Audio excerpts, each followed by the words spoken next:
but I have Oh, one surprise. It'll be fun. my It'll be phone fun. said 11. All right, so I think we're all here. Thanks everybody. We've been calling this Troop TV Live all week. This is our 5th episode, and we changed the name already because David got so excited. We were using the phrase "bring it in" a little bit for some other stuff, but this feels like we're bringing it in, right? This feels like it's a basketball term where you put your hands in the middle, which we don't do now. But we're getting together virtually. So the name is now Bring It In. Welcome to the first episode of Bring It In, I guess, everyone. Very honored to have here Christie Oshwinden. Should I read your bio? Let's do it. Christie is an award-winning science journalist. She's co-host of the podcast Emerging Form, a contributor to the New York Times, Washington Post, and Slate, and was previously lead science writer for 538, a National Magazine Award finalist and former elite athlete. She lives in Colorado. Hi, Christie. Hi. And of I course, just want to say I have a foot of snow outside my house right now. you? First day of spring, foot of snow. I don't. David Thorpe, you know. David, hi, how are you? I'm good. Yeah, in Florida, it was probably already 80 degrees this morning when my wife and I had a very pleasant grocery store experience shopping for all of our parents and neighbors and friends. Very pleasant, very well done at Publix. Wow. And it's going to be a hot one today, 85, 86, I think. David, your wife That's was an That's election a really volunteer? nice thing for you to do. Yeah. David, your wife was an election volunteer? She was, I know, actually, she had been volunteering the previous elections. This year, they paid her, I think, $150 to help run a poll. So that was Tuesday, and she sanitized everything. She feels great. Okay. Everything's good so far. Okay, good. So Christie, you wrote this book, which is now in paperback. Came out a while ago, but we talked yesterday, and you were like, it's amazing how much this applies to what we're all coping with right now in our social distancing. Can you tell me a little more about why you were feeling that way? Yeah, absolutely. Well, I guess so. This epiphany sort of came to me actually while I was on book tour last year. So my book came out last February. That was doesn't that feel so long ago now? Like it was a different world. But, I was traveling all over the place. I mean, it actually sort of brought me back to my days as an athlete where you're on the road and you're going from one event to the next and trying to stay healthy and all that. But what I realized— pause you for 1 second? I undersold the most important part of your bio. I noticed that when you talked at this conference where I saw you, people really, really care that you were an athlete, and it's too fast in your bio, right? You were, if I got this right, you were on the cycling team at the University of Colorado. Mhm. And then after you were done with college, you're like, why don't I just devote my career to being on the cross-country skiing, Nordic skiing circuit in Europe? Yeah. That's so yeah. crazy.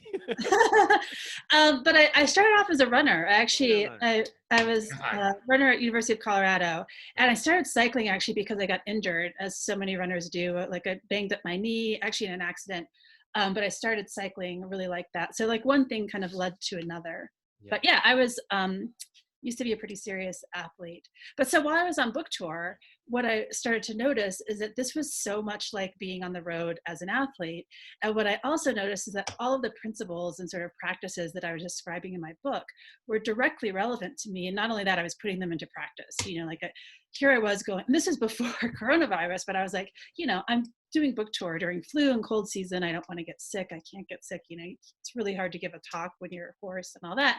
And so all of these things to just stay healthy and, to stay feeling good and all of that I was putting into practice. So that was sort of my first epiphany. But now that we're in this new age of coronavirus and everyone's trying to, flatten the curve and everything, I think we're sort of in this time of great anxiety, and we can talk much more about this sort of mental aspect of recovery and stress and all that. But one of the most important things that we can do for ourselves right now, whether you're an athlete or not, is to reduce stress and find a way to manage stress. I mean, we can't get rid of the anxiety of all the stuff that's going on, but what we can do is sort of find ways to manage that. And of course, exercise is a great way to do that. But it's really essential. I mean, I think that now more than ever, recovery is absolutely essential. If you are still, if you're someone who's a high level athlete, right now you need to focus on recovery like never before. Doesn't mean you can't train, it doesn't mean you can't train hard, but you just absolutely have to emphasize recovery and sort of, default to over recovering rather than under recovering. You really want to avoid anything that could kind of get you into that area of overtraining. Awesome. So, and then David, we should be clear, David's listening with a very particular ear. Did you hear my dog barking? Can you hear that? Barely. Yeah, okay. I'm sure that'll stop in a second. not going to stop. No, absolutely. We got people on that. Don't worry. David's texting and talking to all sorts of elite basketball players around the world who are, he's literally waiting on every piece of advice you have today to apply to them. So, and my son. And his son. Excellent. Excellent. About to go to college to play basketball. So, okay, give us the starter kit. Or you're an NBA player. You're stuck in a condo somewhere. Talk me through how to think about the next few weeks. Yeah. I mean, I think it's tough. And there's also, I guess I should just confirm. So is the season done? Like if you're that No, NBA we don't know. Okay. So that's the really tough part, right? You have this uncertainty because like if the season's over, that's like a much different scenario than like, 3 weeks from now, I have to perform at my top level again. It won't be 3 weeks, but it's fair to say within 6 weeks, they might be back in some kind of practice structure at least. And they don't want to be way out of shape when they're first called back. So they can't do what you're going to say otherwise, which is do nothing for a few weeks, which is what I always tell my players when their season ends. Do nothing. Right. For at least 14 days. They never get more than 10, but we try to get at least 10. So they can't do that. But yeah, go ahead. So I want to hear what and I'll just say, so as a skier, I've been in it's not quite as anxiety producing, but I've been in situations like this before where we've had iffy snow conditions. And so you're sort of like preparing for a big, and I recall in particular one year for this big marathon race. And a ski marathon is a lot like a running marathon where you're really preparing, you're eating a lot of food the week before and sort of fueling up and all this, but it's like, well, is this event going to really happen? Is it not? And like, okay, then, you've sort of tapered and done all of these things and then the event doesn't happen. And it's like a really weird spot to be in. But I think, okay, so the first thing that I think is really important to acknowledge is this uncertainty and sort of how anxiety producing it is.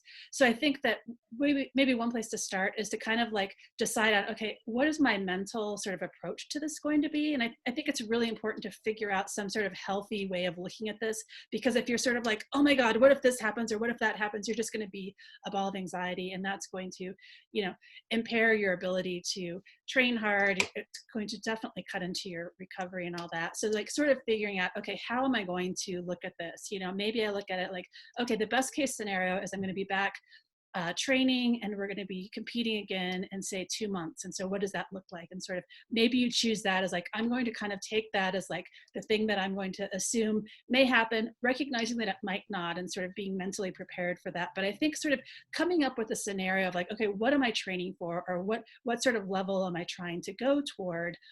So that what you don't want to be doing is just sort of like panic training or panic, like, skiing, we call it panic waxing, where all of a sudden the weather conditions are changing. And so you're like, oh crap, I got to like put this wax on. But I feel like we're in a moment now with a lot of, if you're an Olympic athlete, someone who's on an Olympic team right now, you're really feeling this, right? Like, is it going to happen or isn't it? And so, but I think the thing to do is avoid the panic training. And so come up with a scenario, kind of decide like, okay, here are the 3 scenarios that I think are most likely. How am I going to deal with each one of those? And what is sort of my middle ground where I can be like, I think this one scenario is most likely, so I'm going to prepare the most for that.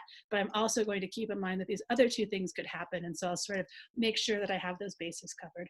So that's the first thing, because it's really important to be approaching this stuff with a mindset and an outlook and sort of like a stress level that you need to sort of have, because we don't have control over this and we don't have certainty.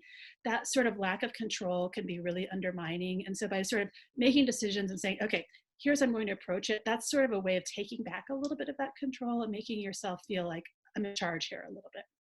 So that's the first thing.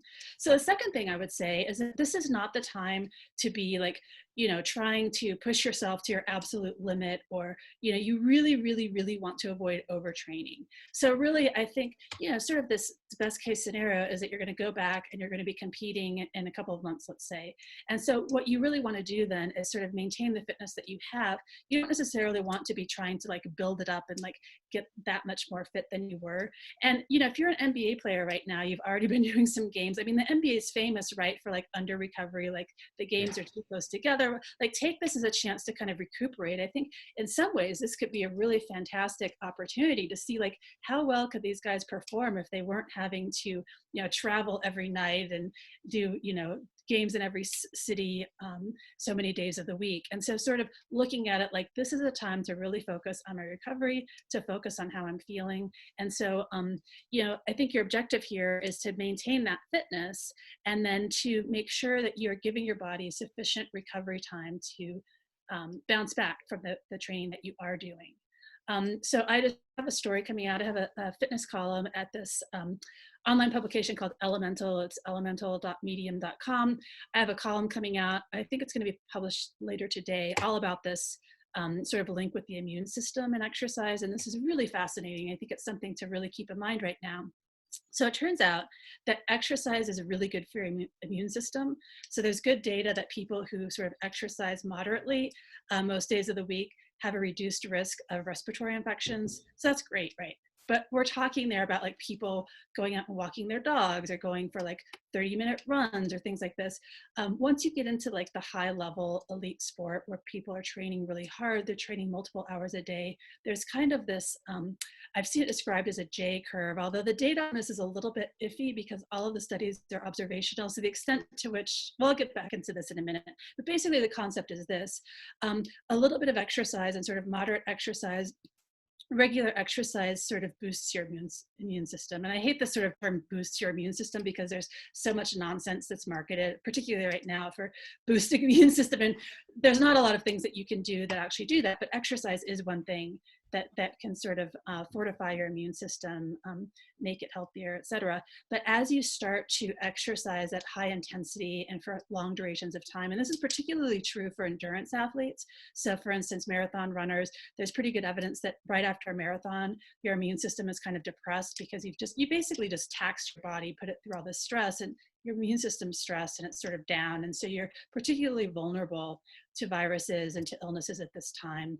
And so this depression of the immune system with intense exercise is transient. So it doesn't last a long time, but the amount that it lasts sort of tracks with your recovery. So basically, like, you really want to make sure that if you're doing any hard training at this time, you really, really, really want to sort of almost give yourself extra time for recovery to make sure that you are not extending this sort of vulnerable immune system period. Because otherwise what can happen is you're basically, if you're an athlete who's training a lot of intensity and a lot of hours, a lot of volume, you're basically putting yourself in this vulnerable population. So you are vulnerable in the same way that, you know, older people or people with immune system issues and things like this are. And so that's really important to understand. And so you really want to take, I mean, I would just say, for instance, that any elite athlete right now, regardless of how you're training, you should just consider yourself in that category because you also really, really don't want to get sick. So it's only going to help you to be like extra, I don't want to use the word paranoid because it's not paranoid, but extra careful, both to engage in the social distancing, you know, removing yourself from situations where you might come into contact with the coronavirus, but also just making extra sure that you are doing all of the things for recovery. And I guess we can get into that now, Henry, if that sounds good to you. Yeah, I just wanted to add, like, there's a difference. I met you at this conference in Silicon Valley where they're presenting like a lot of whiz-bang cutting edge things. And you had already done the research on most of them. And we're like, I don't know about that. And Yeah. a lot of it's in there, Yeah. But and I came away from that conference feeling like I learned a lot from you and like some from the conference, but and a lot of what I was getting from you was kind of what my grandmother would have done, right? Yeah, I call them momisms. Yeah, a lot of very commonsensical sounding stuff. One of the things, though, that also came away from that conference was Kelly Starrett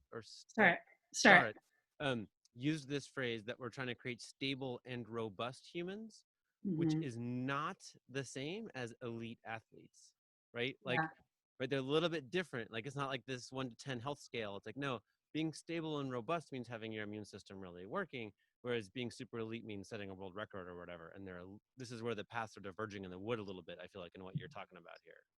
Yeah, and I think, you know, it's important to point out here that elite athletes can be actually pretty fragile. I mean, you don't want them to be, and the goal here is to be resilient. Right. And this is why, you know, I think one of the important concepts here is that it's always better to err on the side of undertraining rather than overtraining.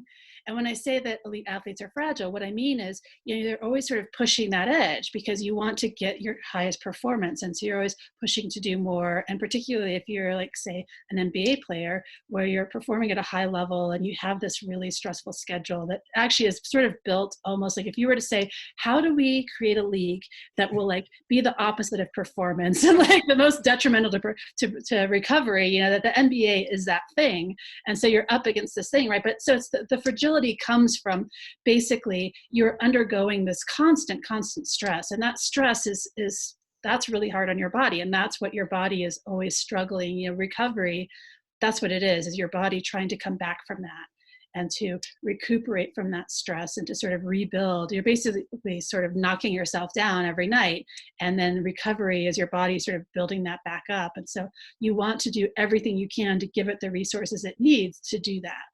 And this is where we do want to talk about recovery. And I know that you recommend a glass of wine now and again, which means you're obviously a genius. Yeah.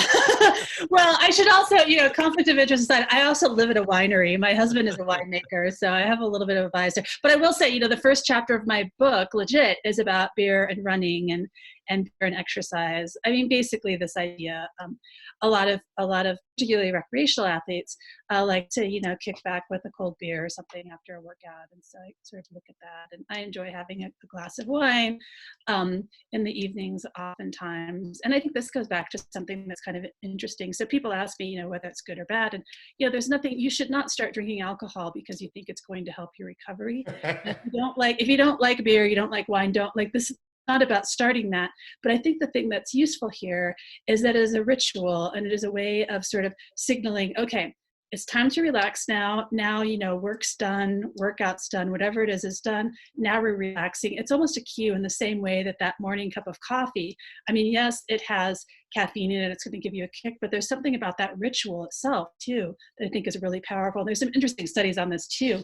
I'm not going to say that there's a such thing as, you know, placebo coffee. Like I think, and I've had friends who've inadvertently had decaf and been like, I felt terrible all week. And then I finally realized what, you know, so there's something real with those drugs, and alcohol is also, you know, it's a relaxant. So it does help you with that. It's definitely not performance enhancing. You don't want to be drinking a lot. Like we're talking 1 drink, not 10. But there's something about that ritual. And I think one thing that is often overlooked is this, that at its most basic level, recovery is just relaxation, it's rest. And so anything that you can do that helps you recover, that helps you sort of let go and like not feel that stress and sort of give yourself permission to be, okay, this is rest time rather than this time when I feel like I need to be productive or be doing something, that's really helpful for recovery. And so, as Henry knows, like in my book, I talk a lot about, you know, one of the questions that I ended up realizing was really, really important when I was assessing all of these recovery tools and tricks and approaches and all of this, is that you really have to ask yourself, what do we mean by recovery? And if I'm asking, does this thing work? Well, what do I mean by that? Like, what do we consider working? Because what I found out is that so many of these products would make claims that were absolute bullshit. I hope I can say that on your show. You can. Yeah. You know, pandemic, you can say whatever you want. Yeah, okay. But you know, these claims would be complete bullshit, and yet the product itself might be helpful because, you know, they're making claims. So like what I saw so often, and I didn't make up this term, but I really like it, is something called science washing, where you're sort of using these scientific terms or scientific explanations to make something seem bona fide. And I think one of the real takeaways for me is that what it shows is that our society really respects science, and we really look to that. You know, if something has a scientific explanation, we're more likely to like think, oh wow, this is real and this is going to work, than if you're like wishy-washy or whatever. And so, so science is being used as sort of this badge of legitimacy. But in a lot of cases, some of these things, you know, these pseudo-scientific, I mean, I think that the classic example of this is Tom Brady's infrared pajamas, right? Like, so these pajamas have some sort of, I don't know, some sort of thing in the fabric that's supposed to reflect infrared radiation. Well, what is infrared radiation? That's just a type of heat. I mean, basically, it's like, oh, these are warm pajamas that are reflecting some of your body heat. Okay, great. You know, there's nothing magical about that. I am not at all convinced that whatever it is that's in those pajamas is going to help you sleep better than you would in something else. I tried the pajamas, they were fine. But the thing that's important here is the sleep. And if those pajamas are comfortable comfortable for you and you're more comfortable wearing them, sleeping, then that's fine. But the idea that there's something about this infrared that's going to enhance your recovery is just nonsense. The real magic here is sleep. And so, do his pajamas work? Well, they work to the extent that, like, if they make you get excited to go to bed and to sleep, and if they feel comfortable to you, or whatever. There's also my book also has a whole chapter about the placebo effect, and I throw this into that as well. But I think my point here is that anything that's helping you relax can be helpful. And we don't need to sort of get into, I think too often we sort of get so fixated on these sort of pseudoscientific explanations. What we really need is something far simpler, which is to relax. You loved the Normatec pants, which are very Yes. common in the MBA. And I'm going to summarize your very careful findings that basically it's kind of doesn't really do much, but it does make you sit down for 20 minutes, which is relaxing. And that's definitely effective. Did I summarize that well? Absolutely. Yeah. So there's all these explanations that are given for these, they're flushing lactic acid out of your muscles. And like, look, if anyone's telling you, if they're trying to sell you on something with lactic acid, that's kind of a red flag that it's bullshit, because we used to actually think that lactic acid was what made you sore after a hard workout. We now know that that's not the case. That's not the thing responsible for making you sore. But also the thing that's really interesting is that your muscles clear it pretty fast. So basically, by the time you get yourself into a pair of Normatecs, that lactic acid is gone. So it's not doing anything with lactic acid. It is true that it's increasing circulation.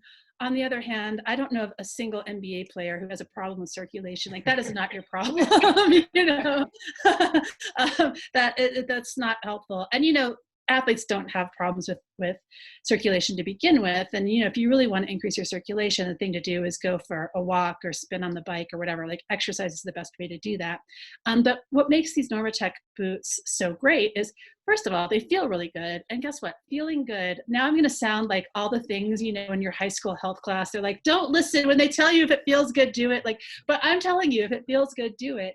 When it comes to recovery, so much of it is giving your body the resources to relax. And so if there's something that you're using or something that you're doing that's helping you relax, that's making you feel good, that's mission accomplished. And so Normatecs are great because not only do they make you feel good, but they also force you to put your feet up for half an hour, however long you're going to use them, where you're sort of undistracted, not doing all this other stuff. You literally have your feet up, which, back when I was an athlete, lots of times my coaches would just be like, just go put your feet up. Like, and this is sort of the challenge. And in fact, in the book, I talk about this coach who had a young sort of prodigy athlete who was out in the Olympic Village, chasing cute young gymnasts. And so he said, okay, I'm going to put you on this Normatec plan, because then I know that at least you're sitting there with your feet up, during part of the day. And that's something that I can control.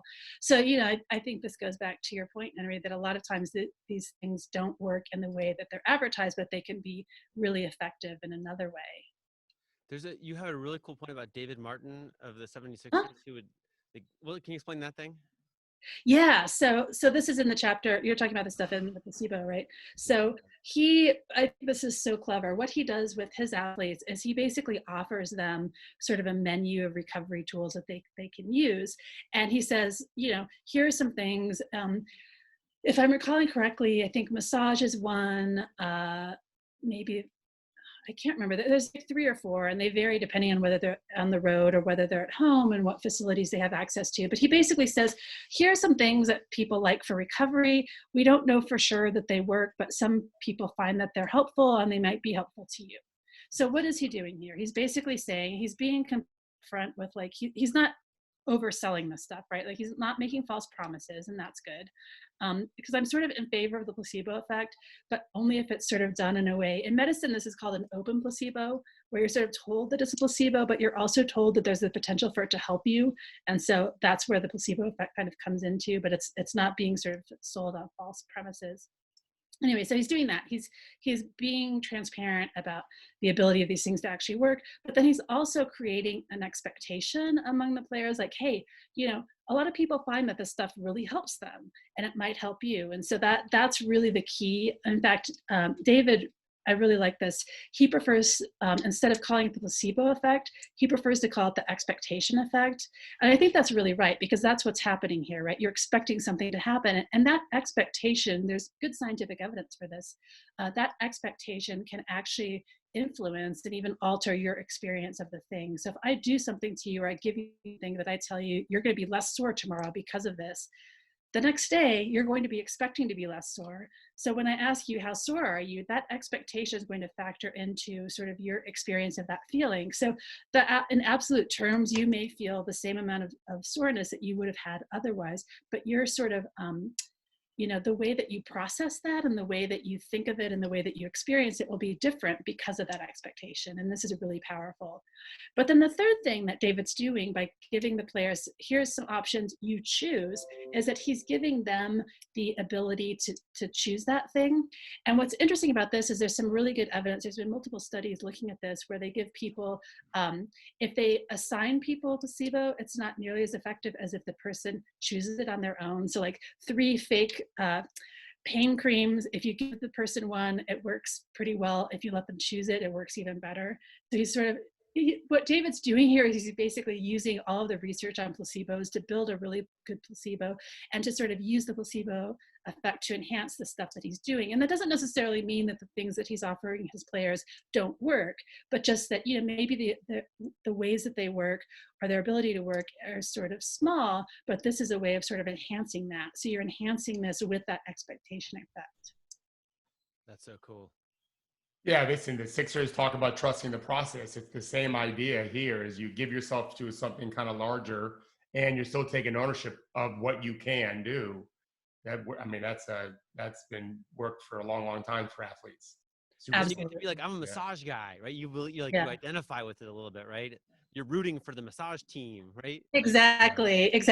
Yeah, and I tried, Steph Curry was into the floating, this is sort of big in the NBA, and I was like, oh my God, I cannot tell us what it is. It's a pod that I can't even. Yeah, oh yeah, this is great. So this used to be called a sensory deprivation chamber. Yep. And so this is like a very successful rebranding, I think, because that sounds like torture, right? Doesn't it? It was like, and actually there was this movie in the 80s or 90s called Altered States, which was actually loosely based on true stories. So it was a psychiatrist, I think, who had kind of come up with these things and had done some research and was doing some psychedelic stuff. Anyway, there's a movie about it that's only loosely based on reality. But they started off as a way of sort of meditation and things like this. But basically you are enclosing yourself in a dark chamber. It's very small, sort of like coffin-like. Awesome.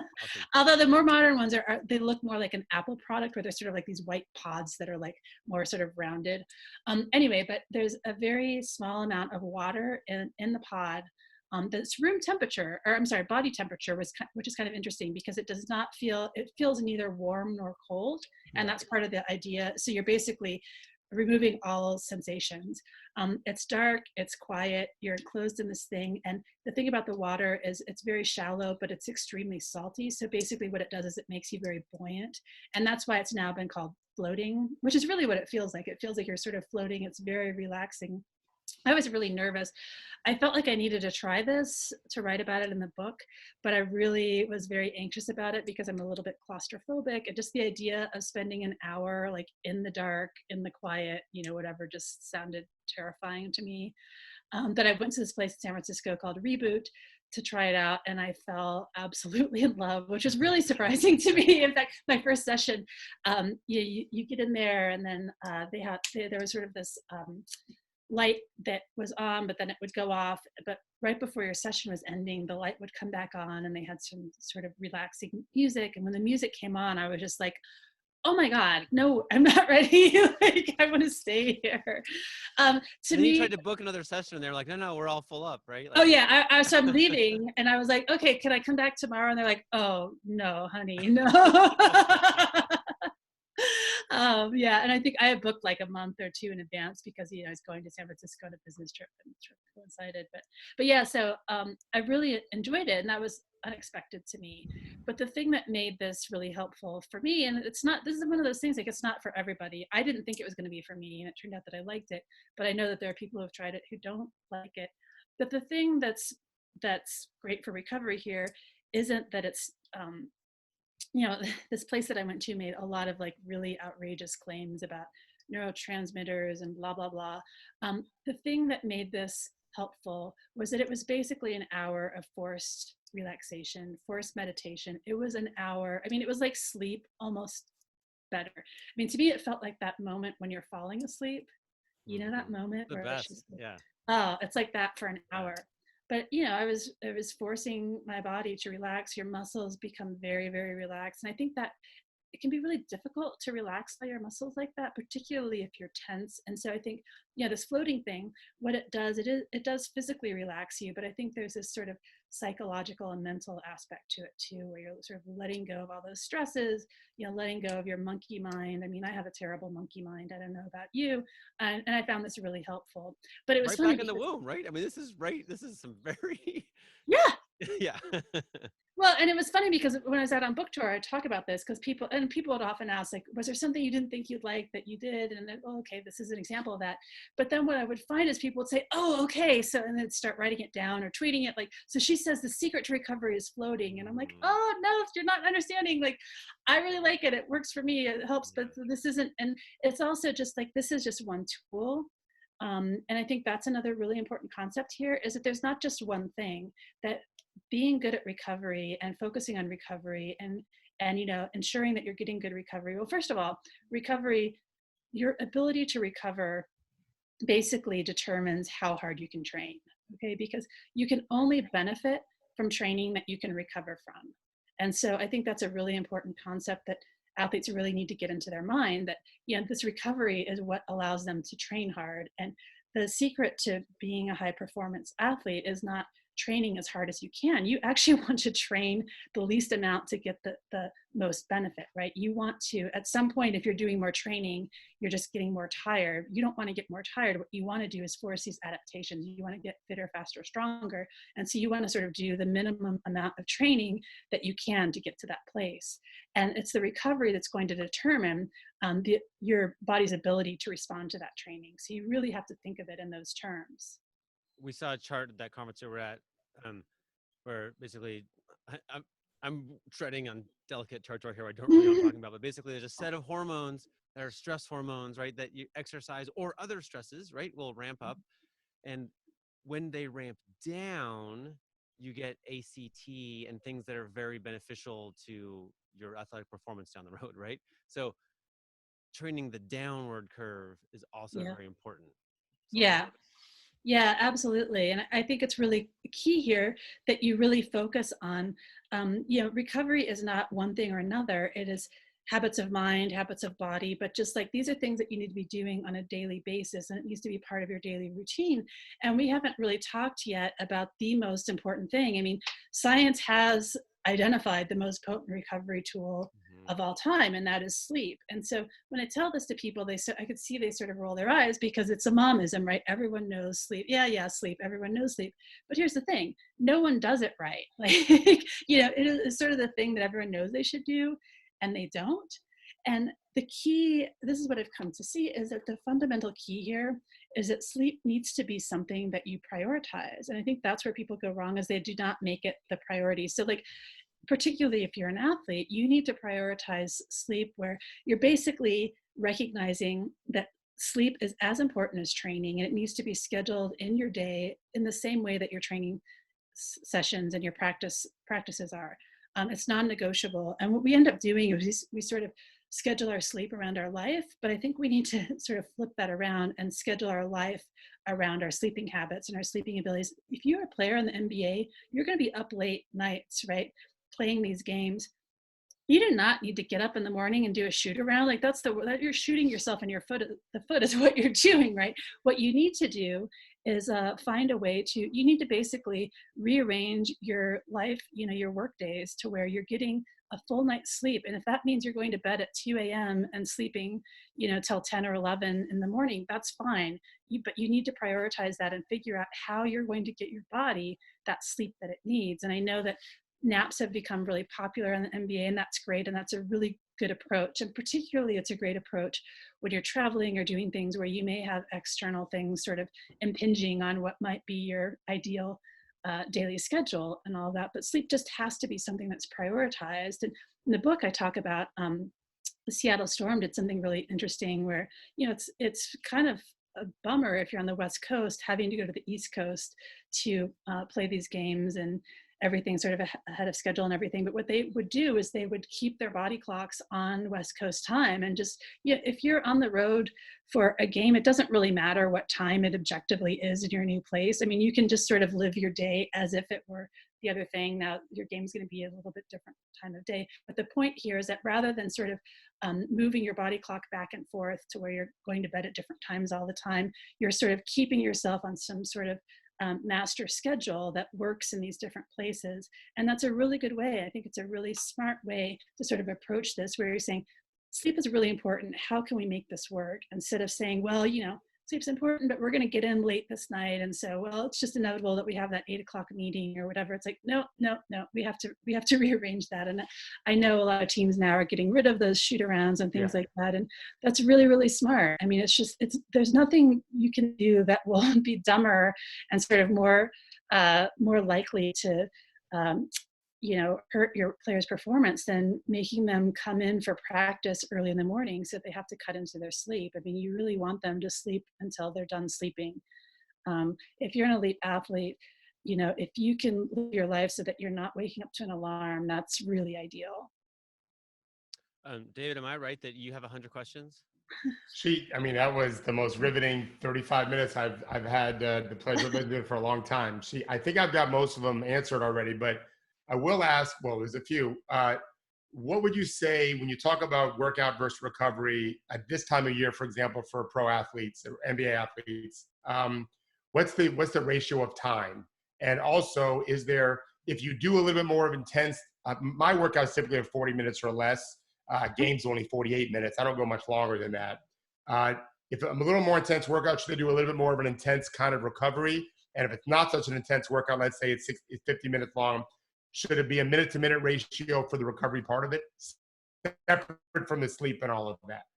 Yeah, I think that's a good, I don't know that it needs to be minute for minute exact, but your recovery will be proportional to the effort. Yeah. So I'm a runner, so I'll use that as an example. If I run a marathon, I need a lot more recovery than I do if I'm running a 5K, which is not to say that the 5K isn't also hard, but it's just proportionally so much harder on your body. So I think it's really a matter of paying attention to the stress that you're undergoing. So one thing that we haven't really discussed yet is sort of emotional and life stress and how taxing that is on the body. And I think this is a huge mistake that athletes often make, is that they don't recognize the toll that kind of stress takes on their body, and you really need to factor that in. So it's not just your training, it's all the stress that you're under that determines how much recovery you need. And so a really common thing. Should I read this study? Yeah. Right? This is the moment, right? Yeah, I think you're right. Okay. So this is a study of elite soccer players, and they asked, what are the most important factors for injuries and injury prevention? The 4 reasons they came up with were surprised. The first factor was the leadership of managers and coaches. How well is the team run? The second was the load on the players, how many matches they play and how much they train. Next was internal communication. Do players have someone to talk with? The messages from leaders easily reach the other people in the organization. Finally, the doctors pointed to the overall well-being of the players. What's happening in their private lives? Whether they have friends and good relationships. These answers came as an absolute surprise. Normally, we think of injury prevention as doing some strength exercises, et cetera, et cetera. Yeah. So it's really interesting, these other things that were kind of surprising, like the leadership of the team. But if you think about it, it's like if you are performing on a team where you don't like the management and the decisions that are being made that are making you upset, and you don't like how things are going, this is this is basically a serious life stress on you, because you're basically working in sort of a hostile work environment, right? And we all know that you can't perform in a hostile work environment. You need to be supported in your work environment, on your team, your athletic environment. And so this life stress thing is really important, because what it means is that if you are undergoing, so right now we're in a time of intense stress, right? Everyone's worried about COVID. We're having to disrupt our daily lives or whatever. And so the important thing is to figure out a way of coping with it and managing. We can't change it. We can't just say, well, screw it, I'm going to have parties anyway, or I'm going to travel anyway, or whatever. We have to sort of adhere to that, but sort of coming up with the right mindset about it, ways to sort of manage the tension and the stress that you've got. So a really common thing that athletes will do is they'll be under a really intense period of stress. Maybe they're going through problems in their relationship. maybe there's something, maybe it's something on the team where they have a conflict with another player or something like this.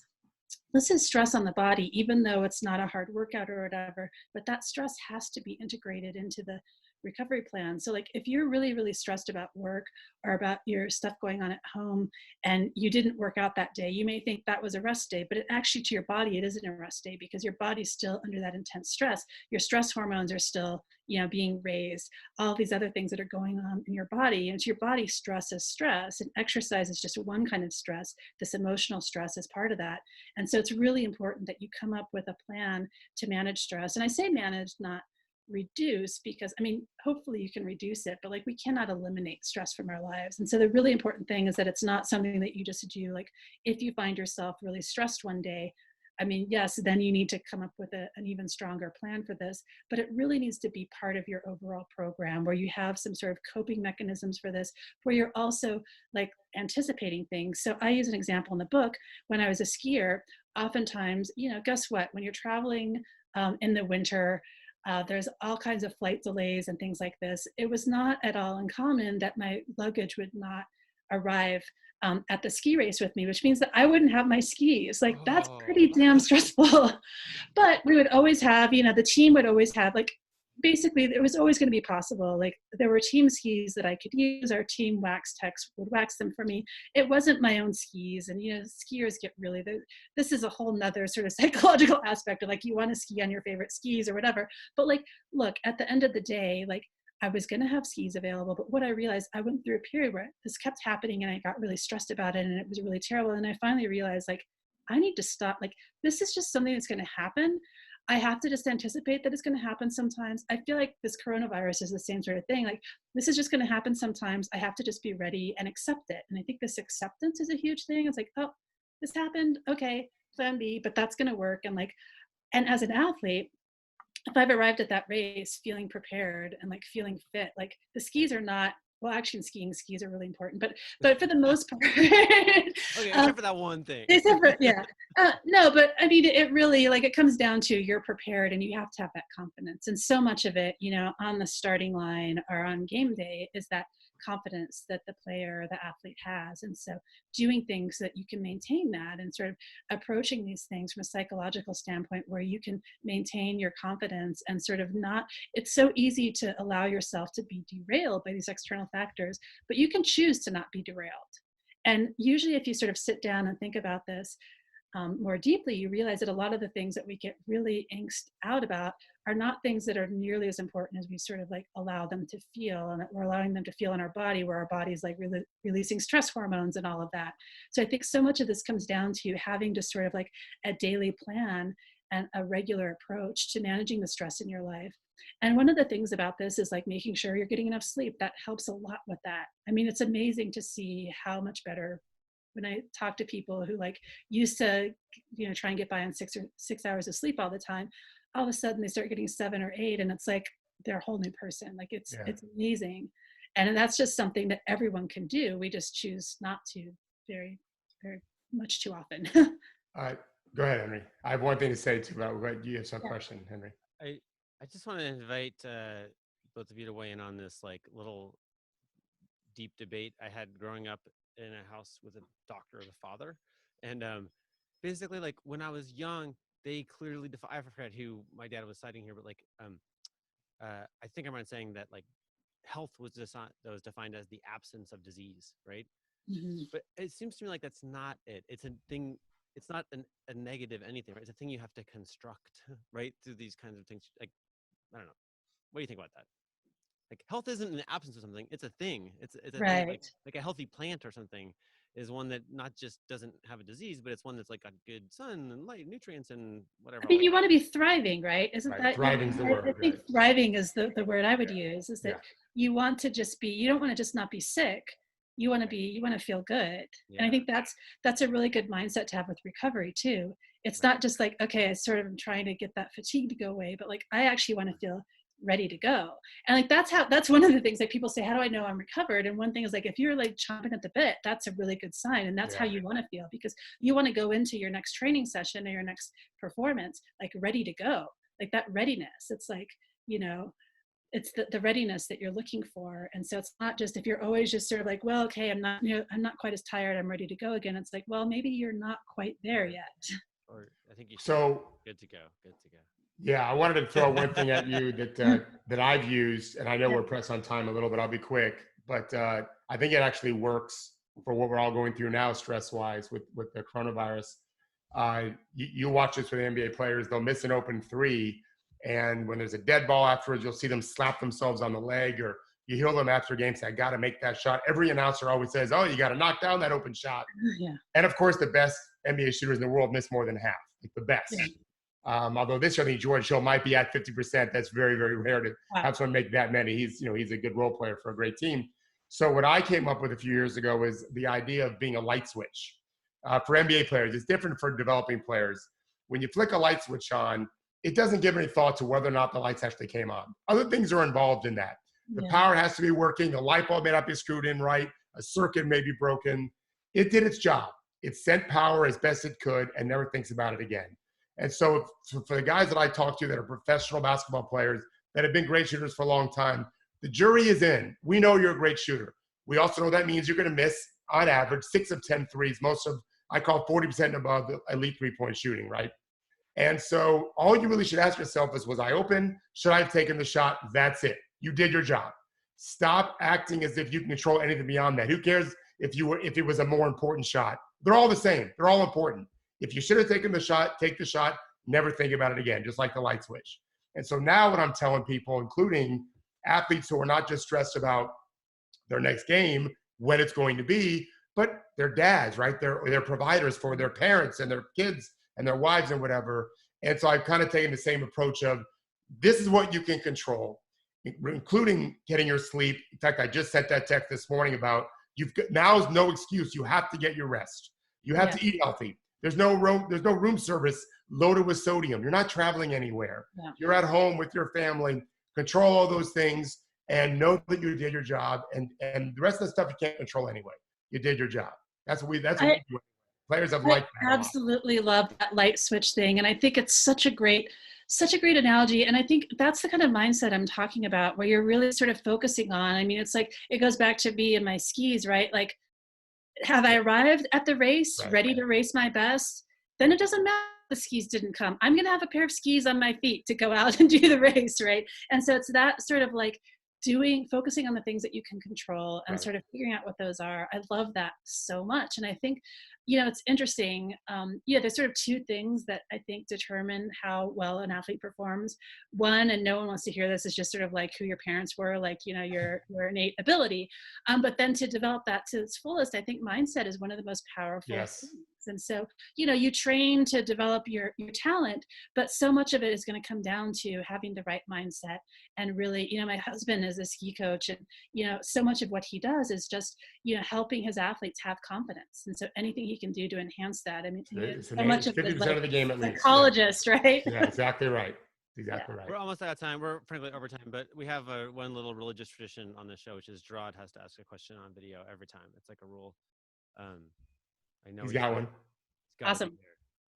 Gerard, he's coming. Guys, there he is. Hey. I feel better. It is a religion. How are you, Coach? Christie, this was a great talk, and I'm actually excited to read your book.